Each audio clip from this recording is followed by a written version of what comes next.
സാംസങ്ങിന്റെ M16 5G എന്ന പുതിയൊരു സ്മാർട്ട് ഫോൺ ഇപ്പം ഇന്ത്യൻ മാർക്കറ്റിൽ ലോഞ്ച് ചെയ്തിട്ടുണ്ട്. ഈ ഒരു സ്മാർട്ട് ഫോൺ 12,500 രൂപ പ്രൈസ് റേഞ്ചിലായിട്ടാണ് വരുന്നത്. ഈ ഒരു വീഡിയോയിൽ നമ്മൾ നോക്കാൻ പോകുന്നത് സാംസങ് M16 5G എന്നുള്ള സ്മാർട്ട് ഫോണിനെ പറ്റിയിട്ടാണ്. നമ്മൾ ആദ്യം ഫീച്ചേഴ്സും കാര്യങ്ങളൊക്കെ നോക്കുകയാണെന്നുണ്ടെങ്കിൽ ഡിസ്പ്ലേയുടെ കാര്യത്തിൽ സാംസങ് M16 5Gയിൽ 6.7 ഇഞ്ചിന്റെ ഫുൾ HD പ്ലസ് ഡിസ്പ്ലേ ആണ് വരുന്നത്. അമുലഡ് ഡിസ്പ്ലേയും കാര്യങ്ങളൊക്കെ ഇതിൽ വരുന്നുണ്ട്. ഈ ഒരു പ്രൈസ് റേഞ്ചിൽ അത് നല്ലൊരു കാര്യം തന്നെയാണ്. പക്ഷേ വാട്ടർ ഡ്രോപ്പ് നോച്ച് ഡിസൈനിലെ നോച്ച് കൊടുത്തിട്ടുള്ളൂ, പഞ്ചോൾ ഡിസൈൻ വരുന്നില്ല. അപ്പോൾ അത് കുറച്ച് ഡിസപ്പോയിന്റിംഗ് ആണ് എന്നും പറയേണ്ടി വരും ഈ ഒരു പ്രൈസ് റേഞ്ചിൽ. പിന്നെ 90 ഹെർട്സിന്റെ റിഫ്രഷ് റേറ്റ് ഇതിൽ സപ്പോർട്ട് ചെയ്യുന്നുണ്ട്.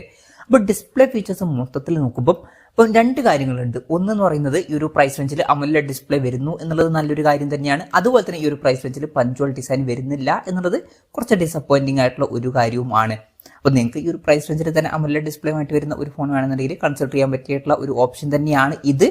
പിന്നെ side mounted finger print sensor ഇതിൽ കൊടുത്തിട്ടുണ്ട്. ഫോണിന്റെ വെയിറ്റ് വരുന്നത് ഏകദേശം 192 ഗ്രാം ആണ്. തിക്നെസ് വരുന്നത് 7.9 mm ആണ്. പിന്നെ ഈ ഫോണിന്റെ ബ്ലൂയിഷ് പിങ്ക്, മിന്റ് ഗ്രീൻ, അതുപോലെ തന്നെ തണ്ടർ ബ്ലാക്ക് എന്നീ കളർ വേരിയൻസ് ആണ് ഇപ്പോൾ ലോഞ്ച് ചെയ്തിരിക്കുന്നത്. ഇനി പ്രോസസറിന്റെ കാര്യത്തിലോട്ട് വരികയാണെന്നുണ്ടെങ്കിൽ മീഡിയാടെക് ഡിമെൻസിറ്റി 6300 എന്ന പ്രോസസറാണ് ഈ ഫോണിൽ വരുന്നത്. ഇപ്പോൾ 12,500 രൂപ പ്രൈസ് റേഞ്ചിലൊക്കെ ഏറ്റവും ബെസ്റ്റ് എന്ന് പറയാൻ പറ്റിയിട്ടുണ്ടെങ്കിലും അത്യാവശ്യം തിരക്കേടില്ലാത്ത ഒരു പ്രോസസറൊക്കെ തന്നെയാണ്. അപ്പം ഈ ഒരു പ്രൈസ് റേഞ്ചിന് പറ്റിയിട്ടുള്ള തിരക്കേടില്ലാത്ത ഒരു പ്രോസസറും ഇതിൽ വരുന്നുണ്ട് എന്ന് പറയാവുന്നതാണ്. 5G സപ്പോർട്ട് എടുത്തിട്ടുണ്ട്. 11ഓളം 5G ബാൻഡ്സ് ഇതിൽ വരുന്നുണ്ട്. പിന്നെ ഈ ഫോണിന്റെ ബേസ് വേരിയന്റിൽ 4GB റാമും 128GB ഇന്റേണലും ആണ് വരുന്നത്. 6GB റാമും 128GB ഇന്റേണലുമായിട്ട് വരുന്ന വെർഷനും 8GB റാമും 128GB ഇന്റേണലുമായിട്ട് വരുന്ന വെർഷനും വരുന്നുണ്ട്. പിന്നെ ഹൈബ്രിഡ് സിം സ്ലോട്ടാണ് ഇതിൽ വരുന്നത്. അതായത് മെമ്മറി കാർഡ് യൂസ് ചെയ്യുന്നുണ്ടെങ്കിൽ യൂസ് ചെയ്യാം, പക്ഷേ മെമ്മറി കാർഡ് യൂസ് ചെയ്യണമെന്നുണ്ടെങ്കിൽ ഒരു സിം മാത്രമേ യൂസ് ചെയ്യാൻ പറ്റുള്ളൂ. പിന്നെ NFC-യുടെ സപ്പോർട്ടൊക്കെ ഇതിൽ വരുന്നുണ്ട്, നല്ലൊരു കാര്യമാണ്. പിന്നെ സാംസങ്ങിന്റെ നോക്സ് വോൾട്ട് എന്നുള്ള സെക്യൂരിറ്റി ഫീച്ചർ ഇതിൽ വരുന്നുണ്ട്. സിംഗിൾ സ്പീക്കറാണ് കൊടുത്തിരിക്കുന്നത്, സ്റ്റീരിയോ സ്പീക്കേഴ്സ് വരുന്നില്ല. അത് ഉണ്ടായിരുന്നെങ്കിൽ നന്നായേനെ. പിന്നെ 3.5mm മോഡി ജാക്ക് ഈ ഫോണിൽ കൊടുത്തിട്ടുണ്ട്. ആൻഡ്രോയിഡ് 15 ബേസ് ആയിട്ടുള്ള 1 year സോഫ്റ്റ്വെയർ ആണ് ഈ ഫോണിൽ വരുന്നത്. എടുത്തു പറയേണ്ട ഒരു കാര്യം എന്ന് പറയുന്നത് ഈ ഒരു ഫോണിൽ 6 കൊല്ലത്തെ OS അപ്ഡേറ്റും 6 കൊല്ലത്തെ സെക്യൂരിറ്റി അപ്ഡേറ്റ്സും കാര്യങ്ങളൊക്കെ ലഭിക്കുന്നതായിരിക്കും. അപ്പം ഈ ഒരു പ്രൈസ് റേഞ്ചിൽ വരുന്ന ഒരു ഫോണിൽ തന്നെ ഇത്രയും കാലത്തേക്കുള്ള സോഫ്റ്റ്വെയർ അപ്ഡേറ്റ്സ് ലഭിക്കുന്നു എന്നുള്ളത് എടുത്തു പറയേണ്ട ഒരു കാര്യം തന്നെയായിരിക്കും.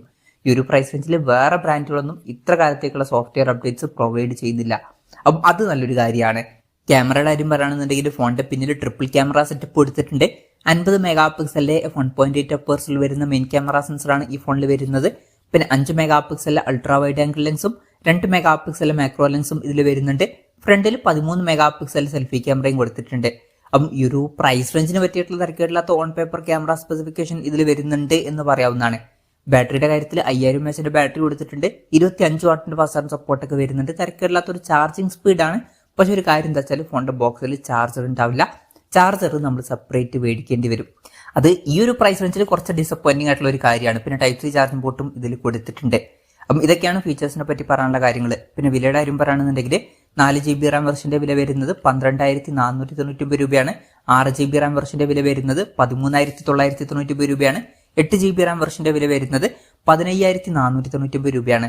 പിന്നെ ഇനീഷ്യലി ചില ബാങ്ക് ഓഫേഴ്സും കാര്യങ്ങളൊക്കെ ഉണ്ട്. 1000 രൂപയുടെ ഓഫും കാര്യങ്ങളൊക്കെ ലഭിക്കുന്നതായിരിക്കും. മാർച്ച് 5 മുതലാണ് ഈ ഫോണിന്റെ സെയിലും കാര്യങ്ങളൊക്കെ സ്റ്റാർട്ട് ചെയ്യുന്നത്. എന്തായാലും ഓവറോൾ നോക്കുകയാണെന്നുണ്ടെങ്കിൽ ഇപ്പം നിങ്ങൾ ഈ ഒരു പ്രൈസ് റേഞ്ചിൽ സാംസങ്ങിന്റെ ഒരു ഫോണാണ് നോക്കുന്നതെന്നുണ്ടെങ്കിൽ ഇത് കൺസിഡർ ചെയ്യാൻ പറ്റിയിട്ടുള്ള ഒരു ഓപ്ഷൻ തന്നെയാണ്. അല്ലാന്നുണ്ടെങ്കിൽ 15,000 രൂപ പ്രൈസ് റേഞ്ചിൽ M35 5G നോക്കാവുന്നതാണ്. എന്തായാലും ഈ ഒരു പ്രൈസ് റേഞ്ചിൽ ഇത് സാംസങ്ങിന്റെ അത്യാവശ്യം നല്ലൊരു ഫോണാണ് എന്ന് പറയാവുന്നതാണ്. ഇപ്പം പഞ്ചോൾ ഡിസൈനും കൂടി ഉണ്ടായിരുന്നെങ്കിൽ കുറച്ചും കൂടി നന്നായേനെ. എന്തായാലും മൊത്തത്തിൽ നോക്കുമ്പോൾ ഈ ഒരു പ്രൈസ് റേഞ്ചിൽ ഇത് കൺസിഡർ ചെയ്യാൻ പറ്റിയിട്ടുള്ള ഒരു ഓപ്ഷൻ തന്നെയാണ് എന്നൊക്കെ പറയാവുന്നതാണ്. ഈ ഒരു പ്രൈസ് റേഞ്ചിൽ തന്നെ ഇതിൽ അമുലഡ് ഡിസ്പ്ലേയും കാര്യങ്ങളൊക്കെ വരുന്നുണ്ട്. ബാക്കി ഫീച്ചേഴ്സും തിരക്കേടില്ലാത്ത ഫീച്ചേഴ്സ് ഒക്കെ തന്നെയാണ്. പഞ്ചോൾ ഡിസൈൻ ഇല്ല എന്നുള്ളത് ഒഴിച്ചു നിർത്തിയാൽ. അപ്പം എൻ്റെ ഒരു അഭിപ്രായത്തിൽ ഈ ഒരു പ്രൈസ് റേഞ്ചിൽ ഇത് സാംസങ്ങിന്റെ കൺസിഡർ ചെയ്യാൻ പറ്റിയിട്ടുള്ള ഒരു ഫോൺ തന്നെയാണ്. അതാണ് ഈ ഒരു ഫോണിനെ പറ്റിയിട്ടുള്ള എൻ്റെ ഒരു അഭിപ്രായം. ഈ ഒരു ഫോണിനെ പറ്റിയിട്ടുള്ള നിങ്ങളുടെ അഭിപ്രായം ജസ്റ്റ് ഒന്ന് കമന്റ് ചെയ്യുക.